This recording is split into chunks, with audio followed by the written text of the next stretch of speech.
Stranger Station by Damon Knight. Originally published in the December 1956 issue of the Magazine of Fantasy and Science Fiction.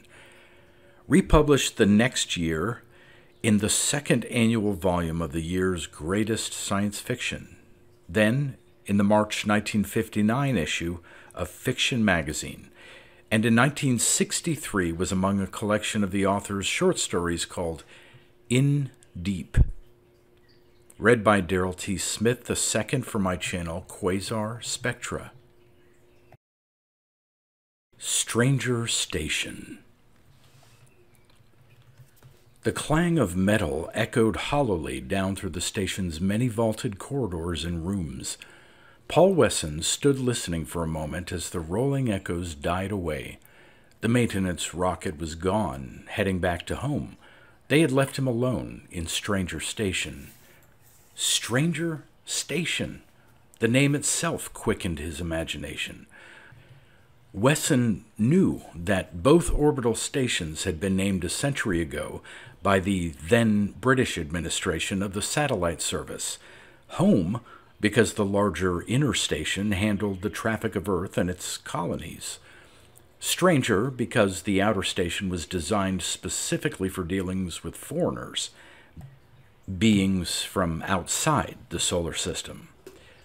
But even that could not diminish the wonder of Stranger Station whirling out here alone in the dark, waiting for its once-in-2 decades visitor. One man, out of all souls' billions, had the task and privilege of enduring the alien's presence when it came. The two races, according to Wesson's understanding of the subject, were so fundamentally different that it was painful for them to meet. Well, he had volunteered for the job, and he thought he could handle it. The rewards were big enough. He had gone through all the tests, and against his own expectations, he had been chosen. The maintenance crew had brought him up as dead weight, drugged in a survival hamper. They'd kept him the same way while they did their work, and then had brought him back to consciousness. Now they were gone. He was alone. But not quite.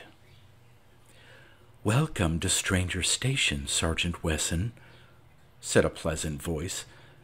"This is your Alpha Network speaking. I'm here to protect and serve you in every way. If there's anything you want, just ask me." It was a neutral voice with a kind of professional friendliness in it, like that of a good schoolteacher or rec supervisor. Wesson had been warned, but he was still shocked at the human quality of it. The Alpha Networks were the last word in robot brains.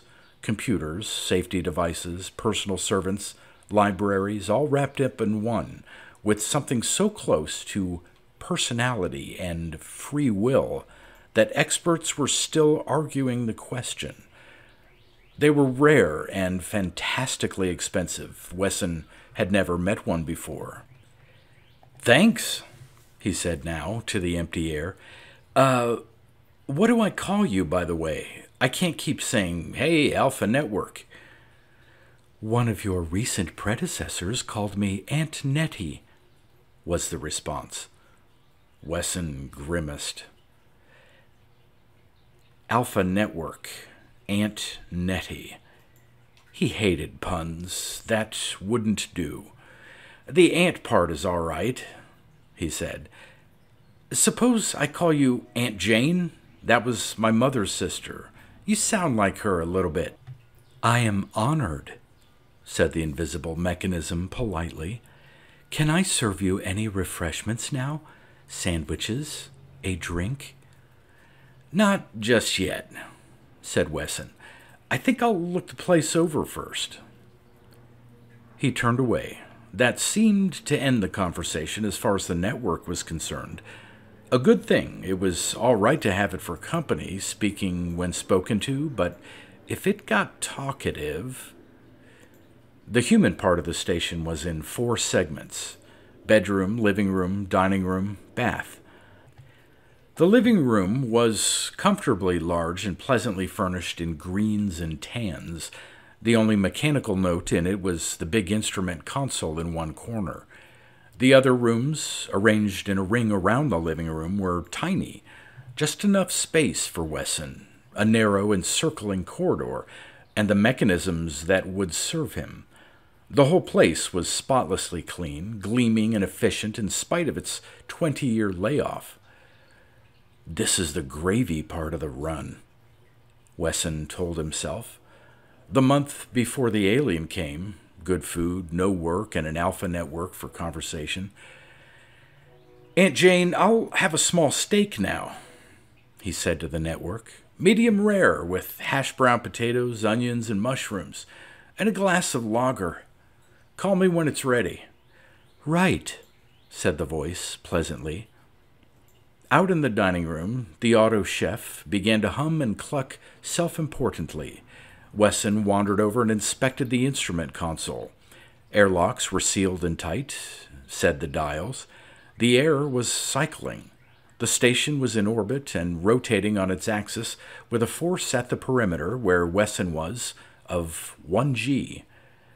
The internal temperature of this part of the station was an even 73 degrees. The other side of the board told a different story. All the dials were dark and dead.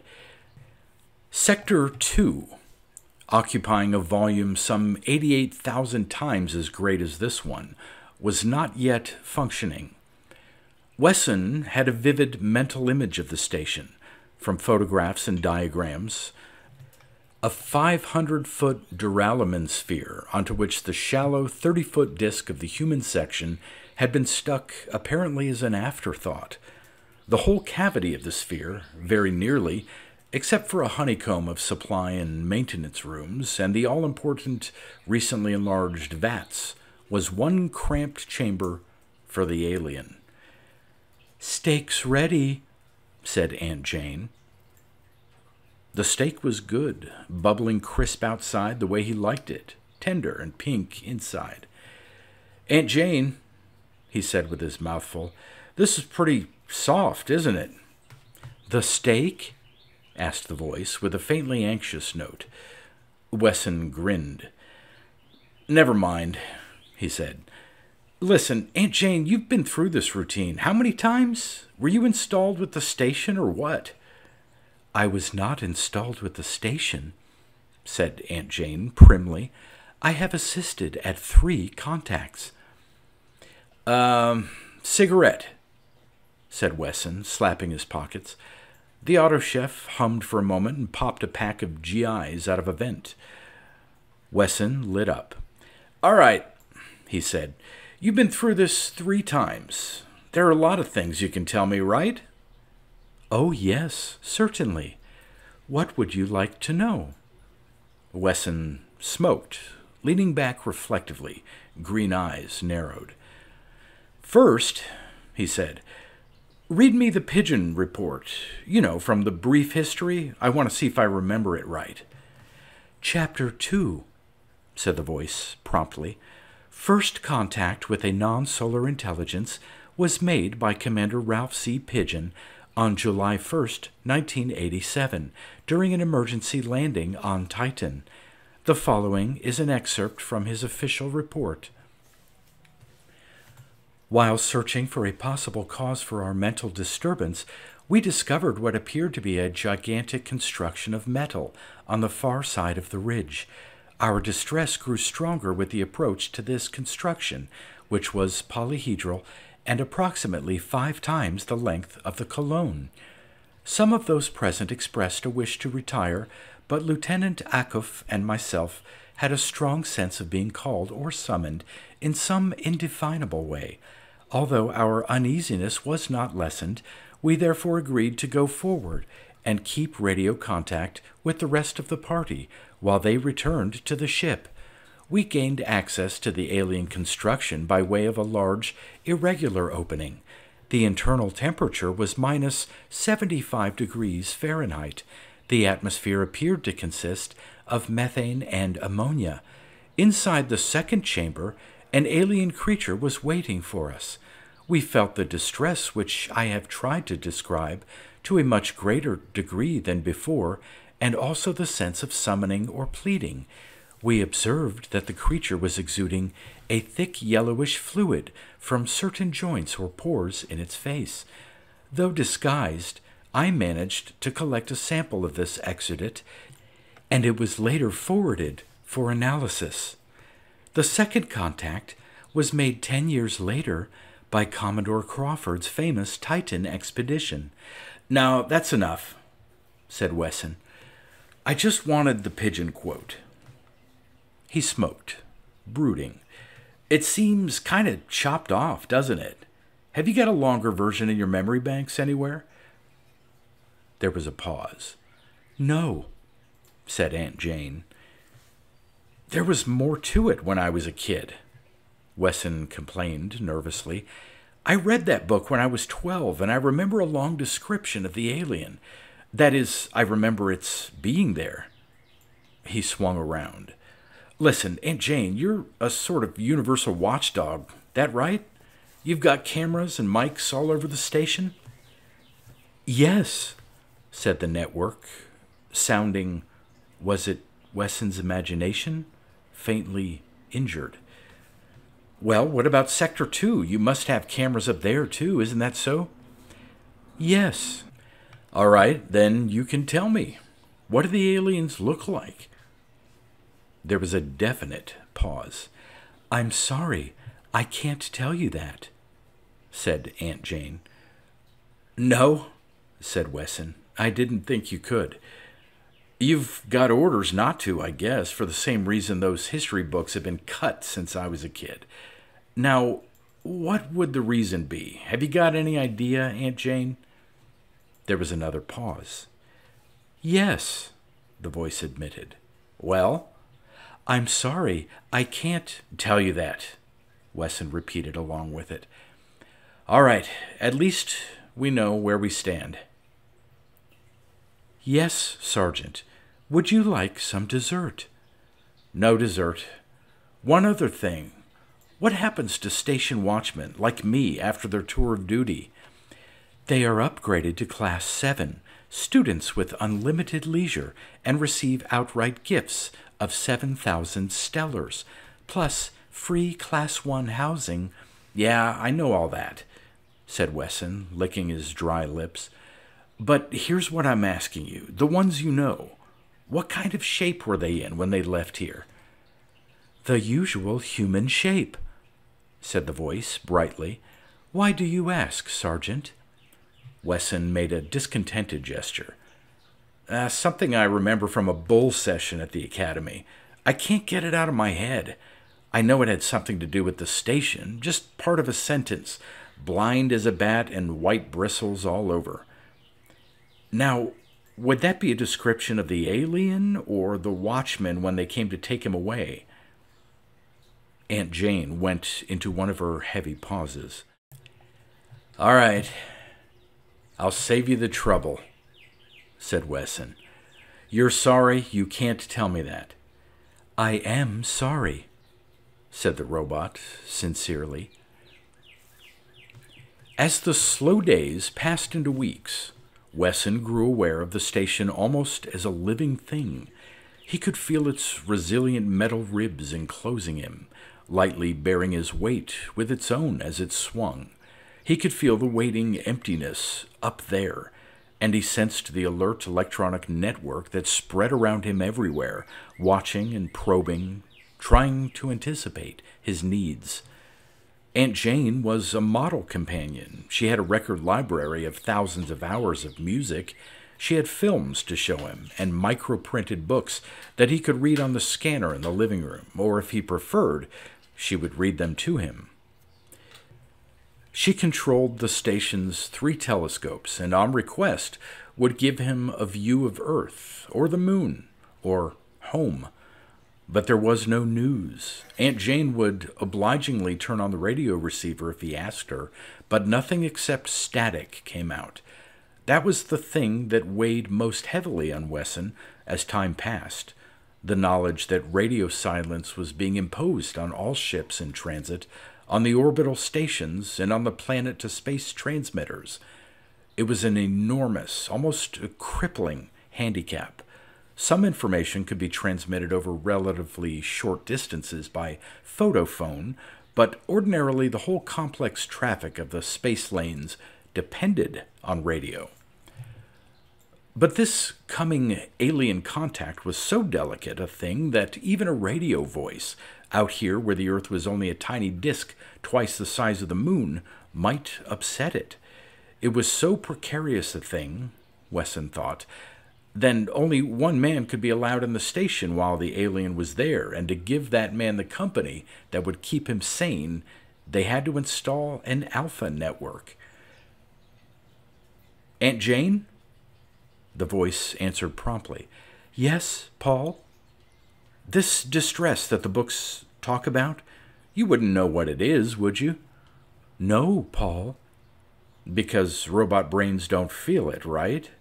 "Right, Paul." "So tell me this, why do they need a man here at all? Why can't they get along with just you?" A pause. "I don't know, Paul." The voice sounded faintly wistful.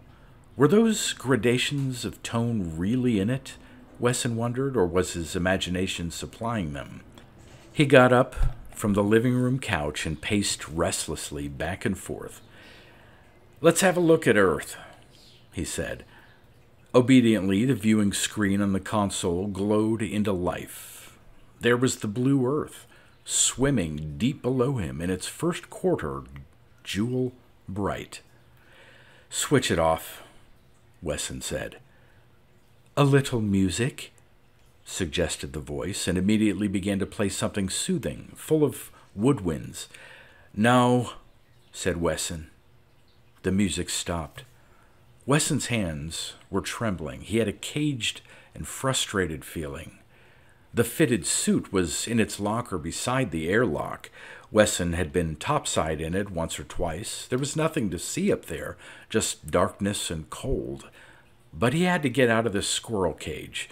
He took the suit down and began to get into it. "Paul," said Aunt Jane anxiously, "are you feeling nervous?" "Yes," he snarled.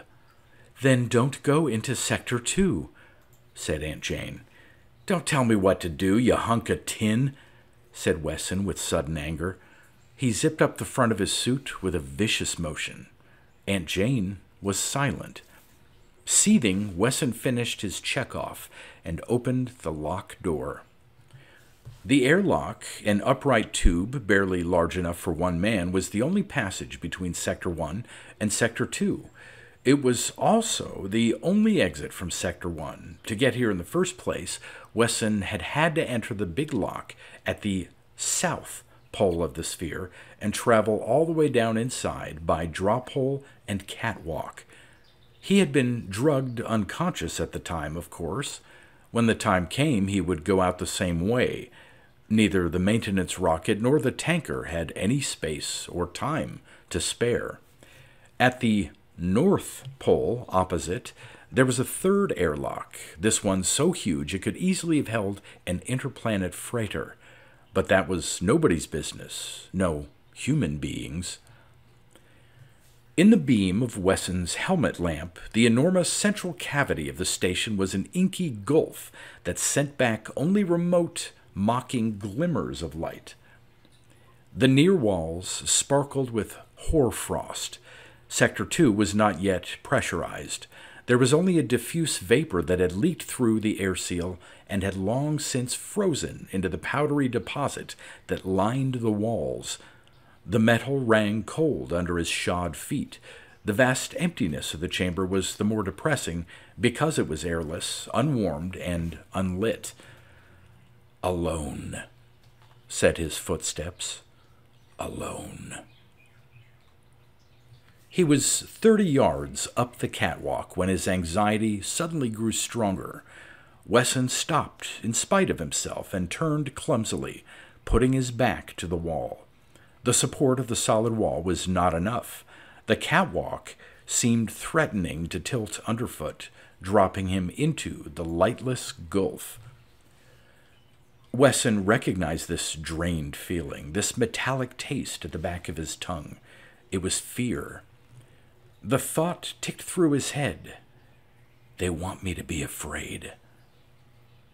But why? Why now? Of what? Equally suddenly, he knew. The nameless pressure tightened like a great fist closing, and Wesson had the appalling sense of something so huge that it had no limits at all, descending with a terrible, endless, swift slowness. It was time. His first month was up. The alien was coming.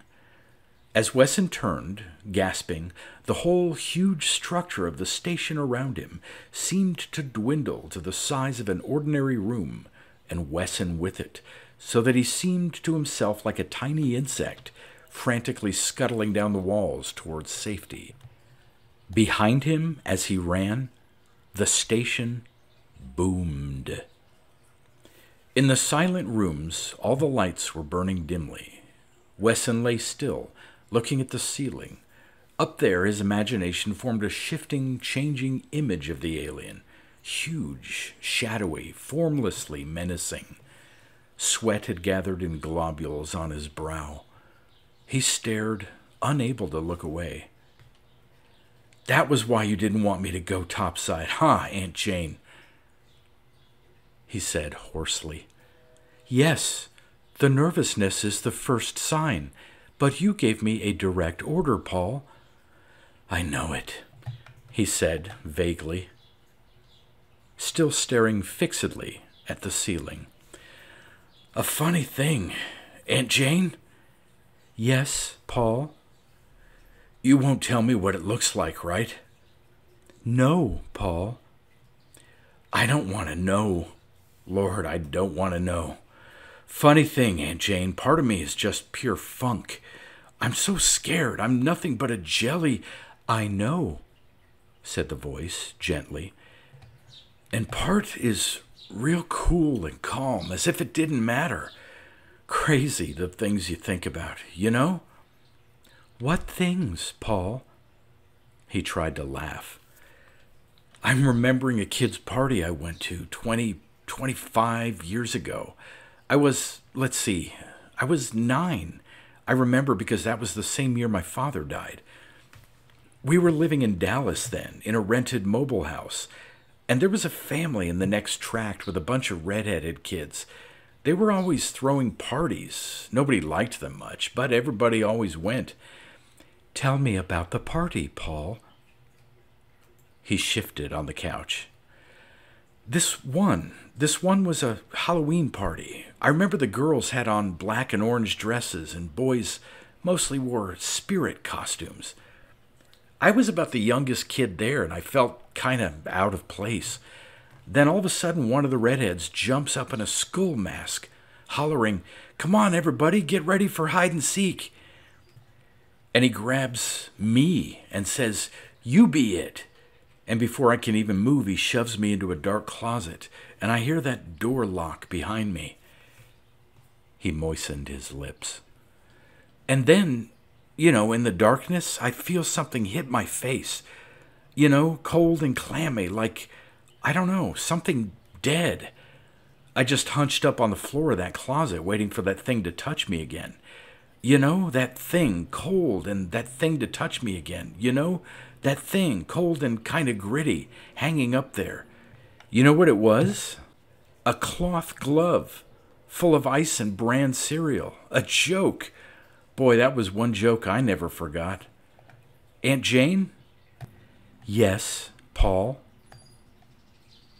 Hey, I'll bet you Alpha Networks make great psychs, huh? I could lie here and tell you anything because you're just a machine, right? Right, Paul, said the network sorrowfully. Aunt Jane, it's no use kidding myself along. I can feel that thing up there, just a couple of yards away. I know you can, Paul. I can't stand it, Aunt Jane. You can if you think you can, Paul. He writhed on the couch. It's dirty. It's clammy. My God, is it going to be like that for 5 months? I can't. It'll kill me, Aunt Jane. There was another thunderous boom echoing down through the structural members of the station. "What's that?" Wesson gasped. "The other ship casting off?" "Yes, now he's alone, just as you are." "Not like me. He can't be feeling what I'm feeling. Aunt Jane, you don't know." Up there, separated from him only by a few yards of metal, the alien's enormous, monstrous body hung. It was that poised weight, as real as if he could touch it, that weighed down on his chest. Wesson had been a space dweller for most of his adult life and knew, even in his bones, that if an orbital station ever collapsed, the under part would not be crushed but would be hurled away by its own angular momentum. This was not the oppressiveness of planet-side buildings, where the looming mass above you seemed always threatening to fall. This was something else, completely distinct and impossible to argue away. It was the scent of danger hanging unseen up there in the dark, waiting, cold and heavy. It was the recurrent nightmare of Wesson's childhood, the bloated, unreal shape, no color, no size, that kept on hideously falling toward his face. It was dead puppy he had pulled out of the creek that summer in Dakota, wet fur, limp head, cold, cold, cold. With an effort, Wesson rolled over on the couch and lifted himself to one elbow. The pressure was an insistent chill weight on his skull. The room seemed to dip and swing around him in slow, dizzy circles. Wesson felt his jaw muscles contorting with the strain as he knelt, then stood erect. His back and legs tightened. His mouth hung painfully open. He took one step, then another, timing them to hit the floor as it came upright. The right side of the console, the one that had been dark, was lighted. Pressure in Sector 2, according to the indicator, was about 1 1/3 atmospheres. The airlock indicator showed a slightly higher pressure of oxygen and argon. That was to keep any of the alien atmosphere from contaminating Sector 1, but it also meant that the lock would no longer open from either side. Wesson found that irrationally comforting. "Let me see Earth," he gasped. The screen lighted up as he stared into it. "It's a long way down," he said. "A long, long way down to the bottom of that well." He had spent 10 featureless years as a servo tech in Home Station. Before that, he'd wanted to be a pilot, but had washed out the first year, couldn't take the math. But he had never once thought of going back to Earth. Now, suddenly, after all these years, that tiny blue disk seemed infinitely desirable. Aunt Jane, it's beautiful," he mumbled. Down there, he knew it was spring, and in certain places where the edge of darkness retreated, it was morning. A watery blue morning, like the sea light caught in an agate. A morning with smoke and mist in it, a morning of stillness and promise. Down there, lost years and miles away, some tiny dot of a woman was opening her microscopic door to listen to an atom's song. Lost, lost, and packed away in cotton wool, like a specimen slide, one spring morning on Earth.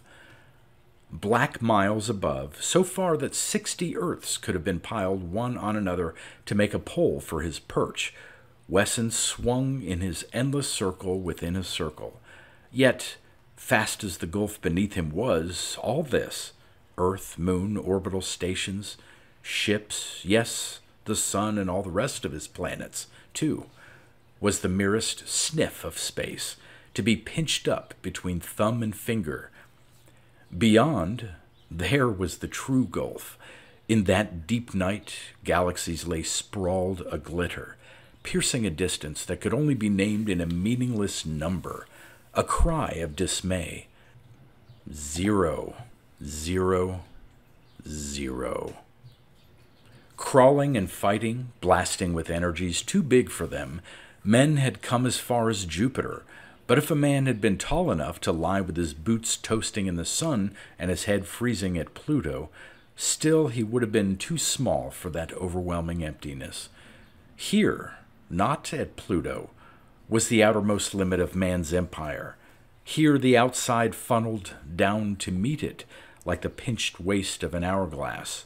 Here, and only here, the two worlds came near enough to touch, ours and theirs. Down at the bottom of the board, now, the golden dials were faintly alight, the needles trembling ever so little on their pins. Deep in the vats, the golden liquid was trickling down. Though disgusted, I took a sample of the exudate and it was forwarded for analysis. Space-cold fluid, trickling down the bitter walls of the tubes, forming little pools in the cups of darkness, goldenly agleam there, half alive. The golden elixir. 1 drop of the concentrate would arrest aging for 20 years, keep your arteries soft, tonus good, eyes clear, hair pigmented, brain alert. That was what the tests of Pigeon's sample had showed. That was the reason for the whole crazy history of the alien trading post. First a hut on Titan, then later, when people understood more about the problem, stranger station. Once every 20 years, an alien would come down out of somewhere and sit in the tiny cage we had made for him and make us rich beyond our dreams, rich with life, and still we did not know why. Above him, Wesson imagined he could see that sensed body awallow in the glacial blackness, its bulk passively turning with the station's spin, bleeding a chill gold into the lips of the tubes, drip, drop. Wesson held his head. The pressure inside made it hard to think. It felt as if his skull were about to fly apart. "Aunt Jane," he said. "Yes, Paul." The kindly, comforting voice, like a nurse. The nurse who stands beside your cot while you have painful, necessary things done to you. Efficient, trained friendliness. "Aunt Jane," said Wesson, "do you know why they keep coming back?" "No," said the voice precisely. "It is a mystery." Wesson nodded. "I had," he said, "an interview with Gower before I left home. You know Gower, chief of the Outer World Bureau? Came up especially to see me." "Yes," said Aunt Jane encouragingly. "Said to me, 'Wesson, you got to find out. Find out if we can count on them to keep up the supply, you know? There's 50 million more of us,' he says, 'than when you were born. We need more of the stuff, and we got to know if we can count on it. Because,' he says, 'you know what would happen if it stopped?' Do you know, Aunt Jane?" "It would be," said the voice, "a catastrophe." "That's right," Wesson said respectfully. "It would. Like, he says to me, what if the people in the Nephud area were cut off from the Jordan Valley Authority? Why, there'd be millions dying of thirst in a week. Or what if the freighters stopped coming to Moonbase? Why, he says, there'd be thousands starving and smothering to death.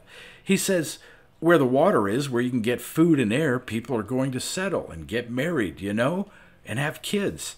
He says, if the so-called longevity serum stopped coming, says, every 20th adult of the Soul family is due for his shot this year. Says, of those, almost 20% are 115 or older. Says, the deaths in that group in the first year would be at least 3 times what the actuarial tables call for." Wesson raised a strained face. "I'm 34, you know," he said. "That Gower, he made me feel like a baby." Aunt Jane made a sympathetic noise. "Drip, drip," said Wesson hysterically. The needles of the tall golden indicators were infinitesimally higher. Every 20 years we need more of the stuff, so somebody like me has to come out and take it for 5 lousy months. And one of them has to come out and sit there and drip. Why, Aunt Jane? What for? Why should it matter to them whether we live a long time or not? Why do they keep on coming back? What do they take away from here? But to these questions, Aunt Jane had no reply.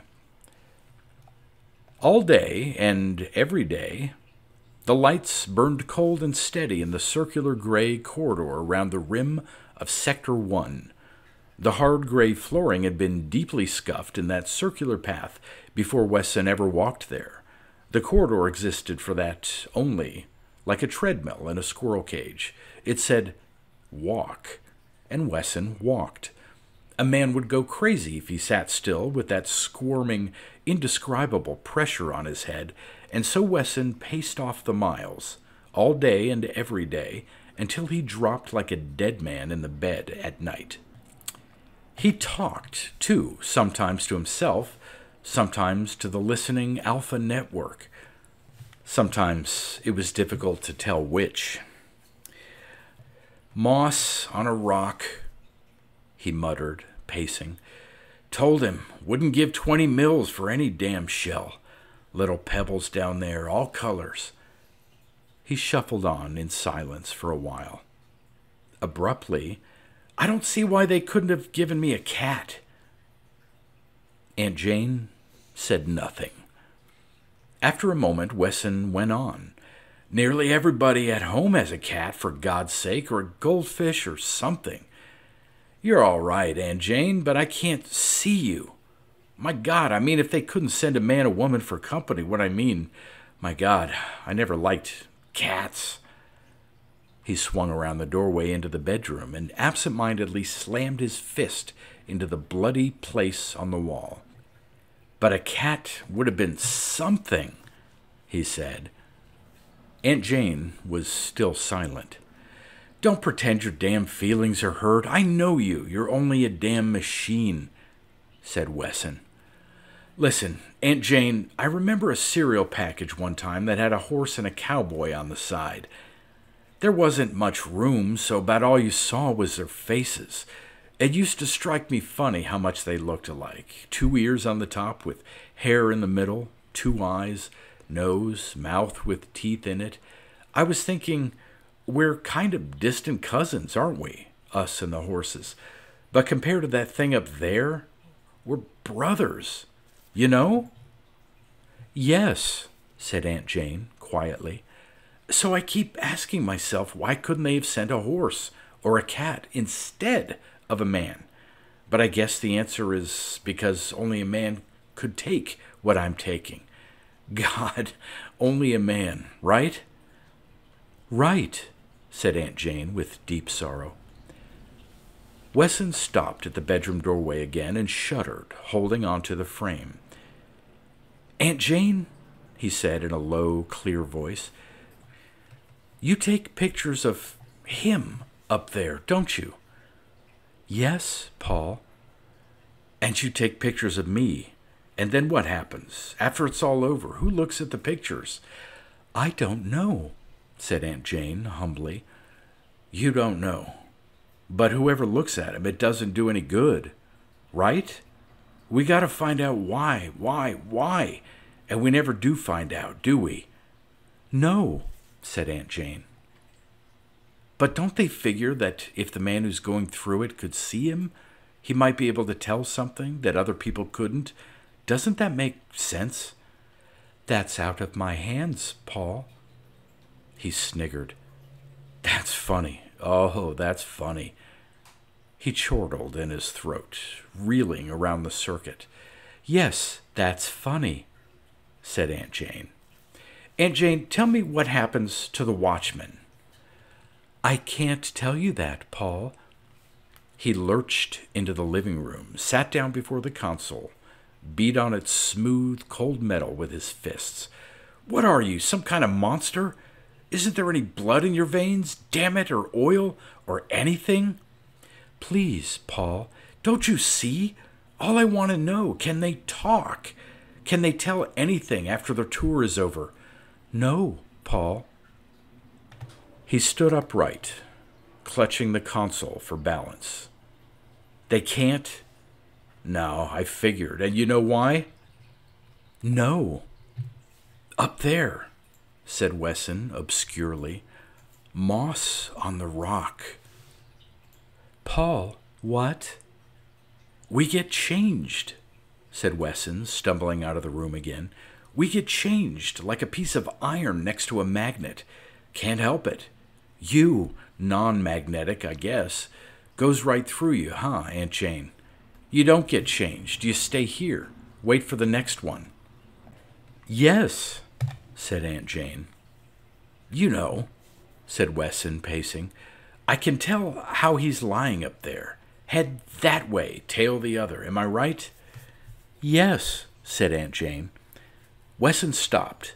Yes, he said intently. So you can tell me what you see up there, can't you, Aunt Jane? No. Yes, it isn't allowed. Listen, Aunt Jane, we'll die unless we can find out what makes those aliens tick. Remember that. Wesson leaned against the corridor wall, gazing up. He's turning now. Around this way, right? Well, what else is he doing?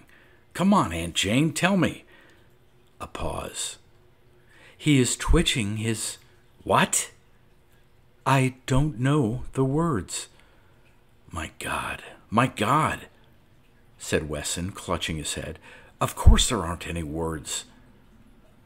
He ran into the living room, clutched the console, and stared at the blank screen. He pounded the metal with his fist. You've got to show me, Aunt Jane. Come on and show me. Show me. It isn't allowed, Aunt Jane protested. You've got to do it just the same, or we'll die, Aunt Jane.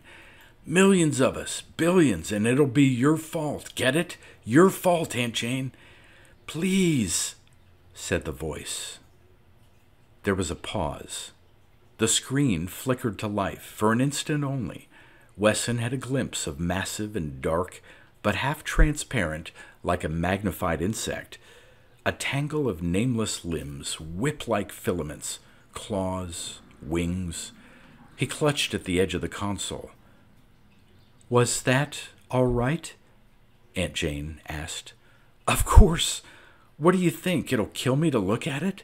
Put it back, Aunt Jane, put it back. Reluctantly, the screen lighted again. Wesson stared and went on staring. He mumbled something. What?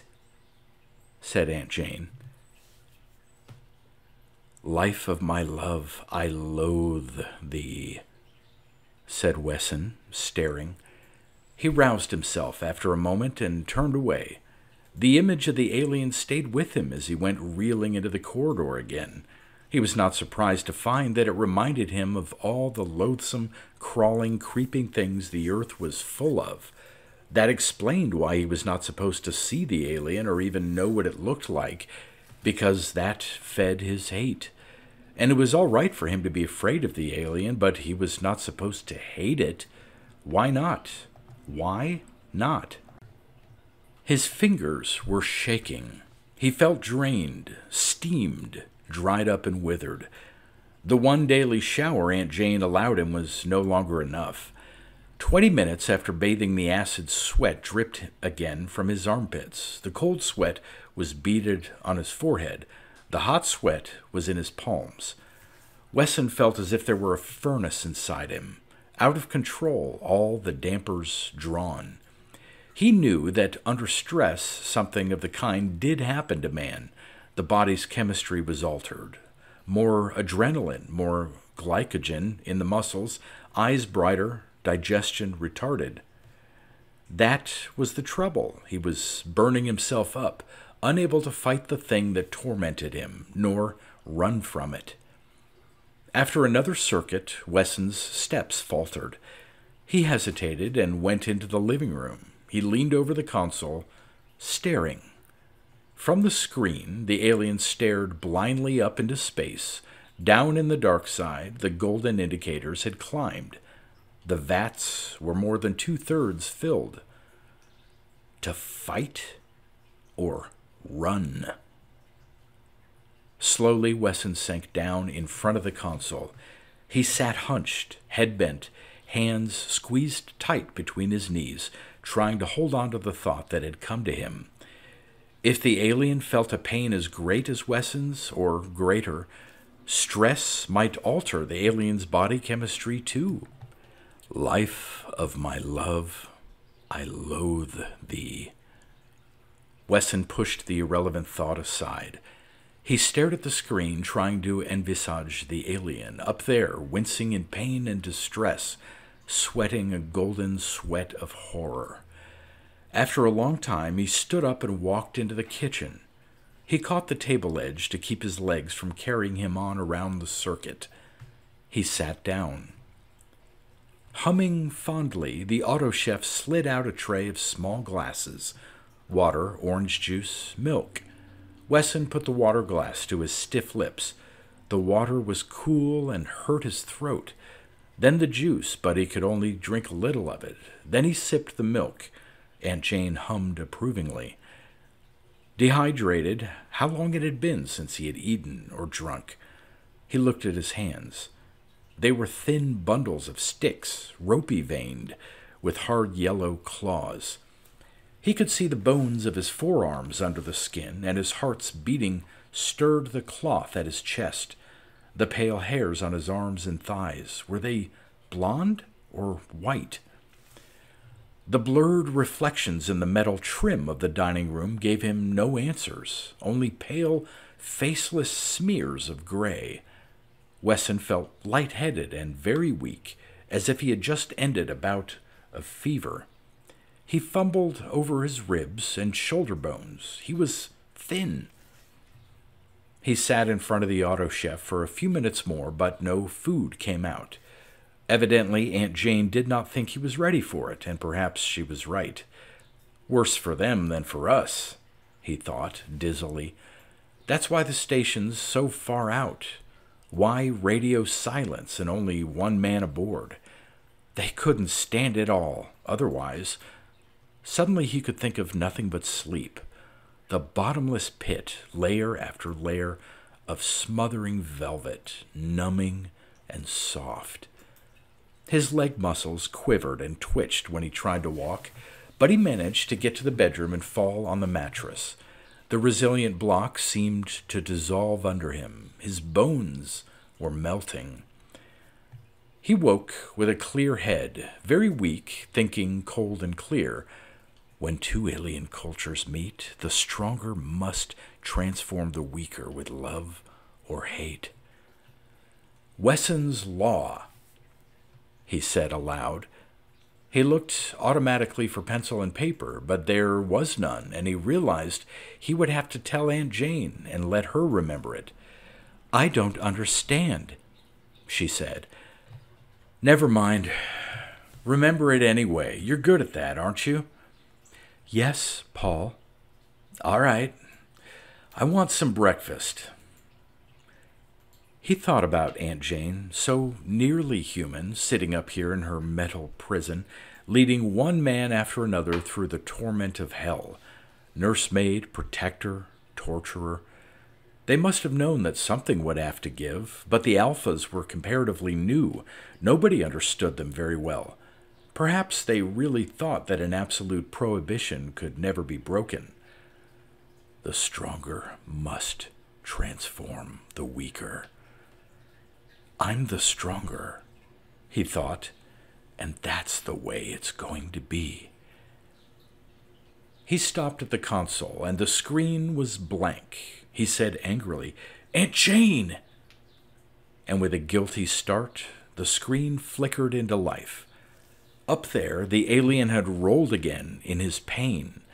Now the great clustered eyes were staring directly into the camera. The coiled limbs threshed in pain.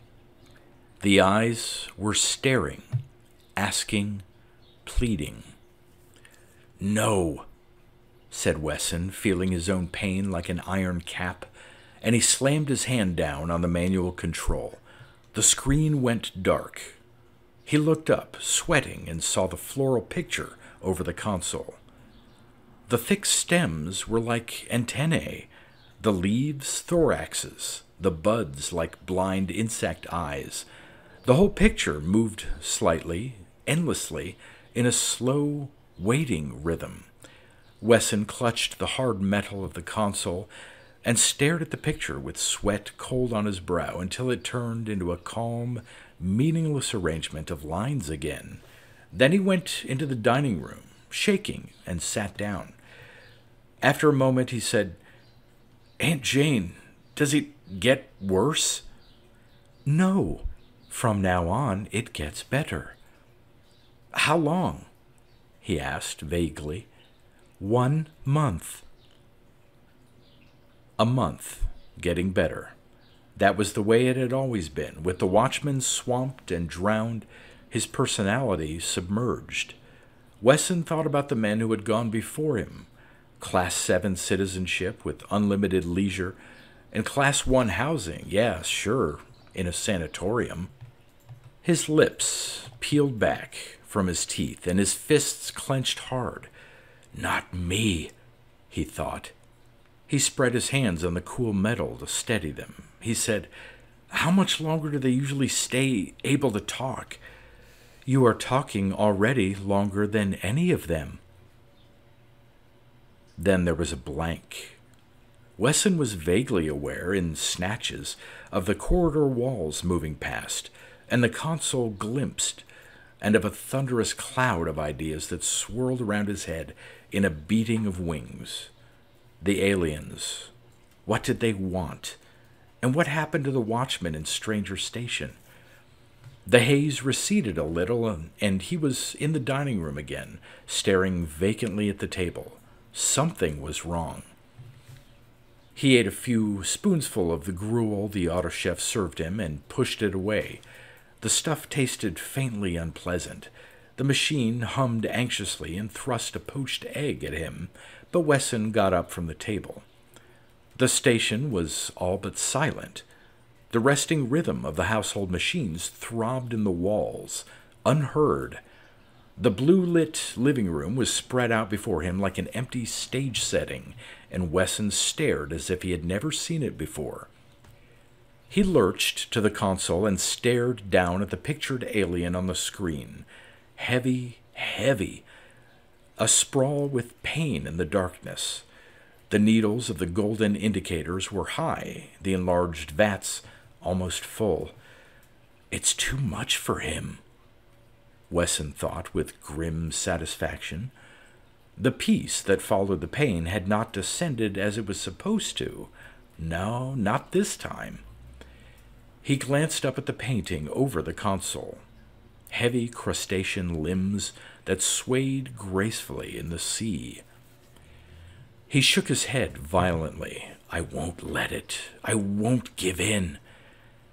He held the back of one hand close to his eyes. He saw the dozens of tiny cuneiform wrinkles stamped into the skin over the knuckles, the pale hairs sprouting, the pink, shiny flesh of recent scars.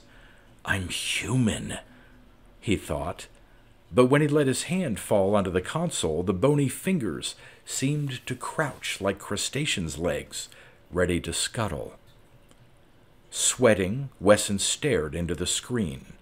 Pictured there, the alien met his eyes, and it was as if they spoke to each other, mind to mind, an instantaneous communication that needed no words.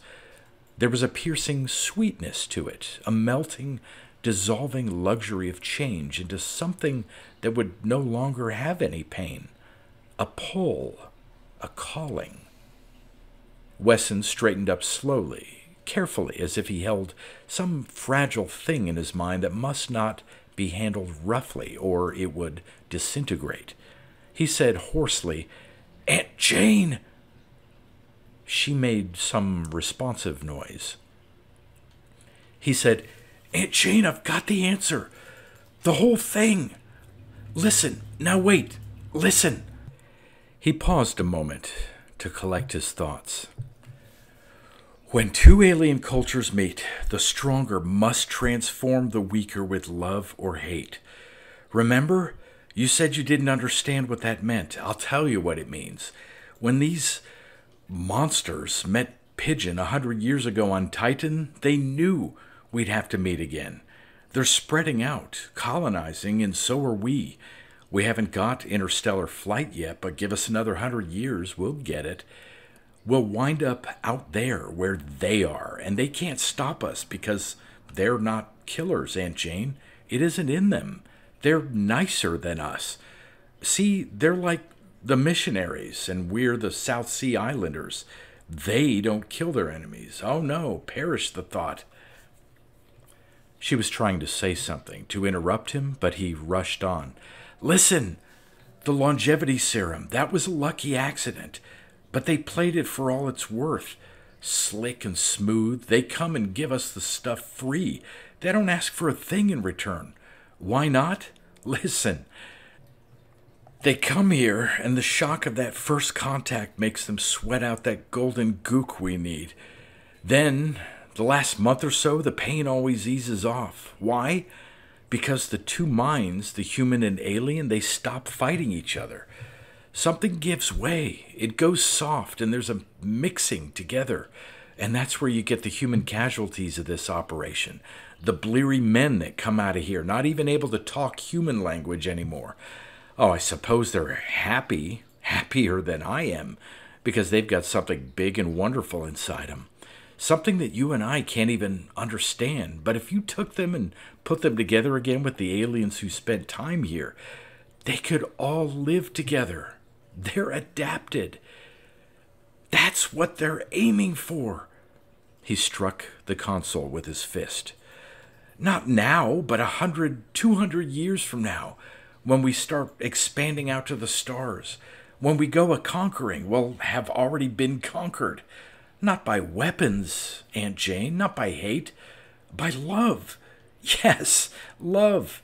Dirty, stinking, low-down, sneaking love. Aunt Jane said something, a long sentence, in a high, anxious voice. What?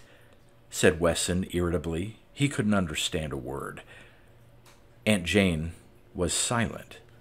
What? What? Wesson demanded, pounding the console. Have you got it through your tin head or not? What? Aunt Jane said something else, tonelessly. Once more, Wesson could not make out a single word. He stood frozen. Warm tears started suddenly out of his eyes. Aunt Jane, he said. He remembered, you are already talking longer than any of them. Too late? Too late? He tensed, then whirled and sprang to the closet where the paper books were kept. He opened the first one his hand struck. The black letters were alien squiggles on the page, little humped shapes without meaning. The tears were coming faster. He couldn't stop them. Tears of weariness, tears of frustration, tears of hate. Aunt Jane! He roared. But it was no good. The curtain of silence had come down over his head. He was one of the vanguard, the conquered men, the ones who would get along with their strange brothers out among the alien stars. The console was not working anymore. Nothing worked when he wanted it. Wesson squatted in the shower stall, naked with a soap bowl in his hands. Water droplets glistened on his hands and forearms. The pale, short hairs were just springing up, drying.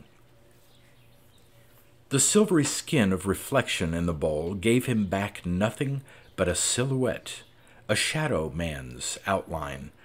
He could not see his face. He dropped the bowl and went across the living room, shuffling the pale drifts of paper underfoot. The black lines on the paper, when his eye happened to light on them, were worm shapes, crawling things, conveying nothing. He rolled slightly in his walk. His eyes were glazed. His head twitched, every now and then, sketching a useless motion to avoid pain. Once the bureau chief, Gower, came to stand in his way. "You fool!" he said, his face contorted in anger. "You were supposed to go on to the end, like the rest. Now look what you've done." "I found out, didn't I?" Wesson mumbled, and as he brushed the man aside like a cobweb, the pain suddenly grew more intense. Wesson clasped his head in his hands with a grunt and rocked to and fro a moment, uselessly, before he straightened and went on. The pain was coming in waves now, so tall that at their peak his vision dimmed out, violet, then gray. It couldn't go on much longer. Something had to burst. He paused at the bloody place and slapped the metal with his palm, making the sound ring dully up into the frame of the station. Room. Room. Faintly an echo came back. Boom. Wesson kept going, smiling a faint and meaningless smile. He was only marking time now, waiting. Something was about to happen. The kitchen doorway sprouted a sudden sill and tripped him. He fell heavily, sliding on the floor, and lay without moving beneath the slick gleam of the auto chef. The pressure was too great. The auto chef's clucking was swallowed up in the ringing pressure, and the tall gray walls buckled slowly in. The station lurched. Wesson felt it through his chest, palms, knees, and elbows. The floor was plucked away for an instant and then swung back. The pain in his skull relaxed its grip a little. Wesson tried to get to his feet. There was an electric silence in the station. On the second try, he got up and leaned his back against the wall. "Cluck," said the auto chef suddenly, hysterically, and the vent popped open, but nothing came out. He listened, straining to hear. What? The station bounced beneath him, making his feet jump like a puppet's. The wall slapped his back hard, shuddered, and was still. But far off through the metal cage came a long, angry groan of metal, echoing, diminishing, dying. Then silence again. The station held its breath. All the myriad clickings and pulses in the walls were suspended. In the empty rooms, the lights burned with a yellow glare, and the air hung stagnant and still. The console lights in the living room glowed like witch fires. Water on the dropped bowl at the bottom of the shower stall shone like quicksilver, waiting. The third shock came. Wesson found himself on his hands and knees, the jolt still tingling in the bones of his body, staring at the floor. The sound that filled the room ebbed away slowly and ran down into the silences, a resonant metallic sound, shuddering away now along the girders and hull plates, rattling tinnily into bolts and fittings, diminishing, noiseless, gone. The silence pressed down again. The floor leaped painfully under his body, one great resonant blow that shook him from head to foot. A muted echo of that blow came a few seconds later, as if the shock had traveled across the station and back. The bed, Wesson thought, and scrambled on hands and knees through the doorway along a floor curiously tilted until he reached the rubbery block. The room burst visibly upward around him, squeezing the block flat. It dropped back as violently, leaving Wesson bouncing helplessly on the mattress, his limbs flying. It came to rest in a long, reluctant groan of metal.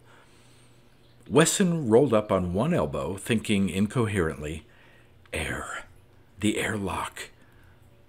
Another blow slammed him down into the mattress, pinched his lungs shut, while the room danced grotesquely over his head. Gasping for breath in the ringing silence, Wesson felt a slow, icy chill rolling toward him across the room. and there was a pungent smell in the air. Ammonia, he thought, and the odorless, smothering methane with it. His cell was breached. The burst membrane was fatal. The alien's atmosphere would kill him. Wesson surged to his feet. The next shock caught him off balance, dashed him to the floor. He arose again, dazed and limping. He was still thinking confusedly, "The airlock, get out." When he was halfway to the door, all the ceiling lights went out at once. The darkness was like a blanket around his head. It was bitter cold now in the room, and the pungent smell was sharper. Coughing, Wesson hurried forward. The floor lurched under his feet. Only the golden indicators burned now, full to the top, the deep vats brimming, golden-lipped, gravid. A month before the time. Wesson shuddered. Water spurted in the bathroom, hissing steadily on the tiles, rattling in the plastic bowl at the bottom of the shower stall. The lights winked on and off again. In the dining room, he heard the auto chef ducking and sighing. The freezing wind blew harder. He was numb with cold to the hips. It seemed to Wesson abruptly that he was not at the top of the sky at all, but down at the bottom of the sea, trapped in this steel bubble while the dark poured in. The pain in his head was gone as if it had never been there, and he understood what that meant. Up there, the great body was hanging like a butcher's carrion in the darkness. Its death struggles were over, the damage done. Wesson gathered a desperate breath, shouted, "Help me! The alien's dead! He kicked the station apart! The methane's coming in! Get help! Do you hear me? Do you hear me?" Silence. In the smothering blackness, he remembered. She can't understand me anymore, even if she's alive. He turned, making an animal noise in his throat. He groped his way on around the room, past the second doorway. Behind the walls, something was dripping with a slow, cold tinkle and splash, a forlorn night sound.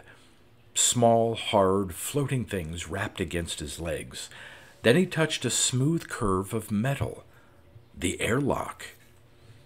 Eagerly, he pushed his feeble weight against the door. It didn't move. Cold air was rushing out around the door frame. A thin, knife-cold stream, but the door itself was jammed tight. The suit! He should have thought of that before, if he just had some pure air to breathe and a little warmth in his fingers, but the door of the suit locker would not move either. The ceiling must have buckled. And that was the end, he thought, bewildered. There were no more ways out, but there had to be. He pounded on the door until his arms would not lift any more. It did not move. Leaning against the chill metal, he saw a single light blink on overhead. The room was a wild place of black shadows and swimming shapes, the book leaves fluttering and darting in the airstream. Schools of them beat wildly at the walls, curling over, baffled, trying again. Others were swooping around the outer corridor, around and around. He could see them whirling past the doorways, dreamlike, a white drift of silent paper in the darkness. The acrid smell was harsher to his nostrils. Wesson choked, groping his way to the console again. He pounded it with his open hand, crying weakly. He wanted to see Earth. But when the little square of brightness leaped up, it was the dead body of the alien that Wesson saw. It hung motionless in the cavity of the station, limbs dangling stiff and still, eyes dull. The last turn of the screw had been too much for it, but Wesson had survived. For a few minutes. The dead alien face mocked him. A whisper of memory floated into his mind. We might have been brothers. All at once, Wesson passionately wanted to believe it, wanted to give in, turn back. That passed. Wearily, he let himself sag into the bitter now, thinking with thin defiance, "It's done. Hate wins. You'll have to stop this big giveaway. Can't risk this happening again, and we'll hate you for that. And when we get out to the stars..." The world was swimming numbly away out of reach. He felt the last fit of coughing take his body, as if it were happening to someone else besides him. The last fluttering leaves of paper came to rest. There was a long silence in the drowned room. Then, "Paul," said the voice of the mechanical woman brokenly. "Paul," it said again, with the hopelessness of lost, unknown, impossible love.